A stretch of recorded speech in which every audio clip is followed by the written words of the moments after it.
பத்தியும் நீ கவலைப்பட தேவையில்ல. அப்படின்னா கெட்டதுலயே ஒரு நல்லதுன்னு சொல்லுங்க. இருந்தாலும் நீ சாக வாய்ப்பு இருக்கு. அதனால கவனமா இரு. என்ன இது சுகுயோமி சாமி, ஏன் நீங்க கிளிச் ஆவறீங்க? உன் கூட பேசுறதுக்காக நான் நிறைய சக்தியை செலவிட்டிருக்கேன். அதனால இப்ப உடனே போய் பல 100 வருடங்கள் ஓய்வெடுக்க வேண்டியிருக்கு. என்ன சொல்றீங்க? உன்னோட கதாநாயகன் பட்டத்தை அந்த தேவதை பறிச்சுட்டான். அதனால நீ இனி எதுக்கும் கட்டுப்பட தேவையில்ல. நிம்மதியா வாழலாம். நல்லா கேளு. மக்கோட்டோ மிசுமி, சுகுயோமிங்கிற கடவுளான நான் இந்த புது உலகத்துல உனக்கு முழு சுதந்திரம் வழங்குறேன்.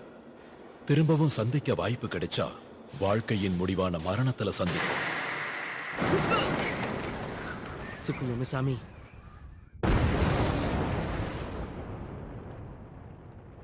புரிஞ்சு போச்சு.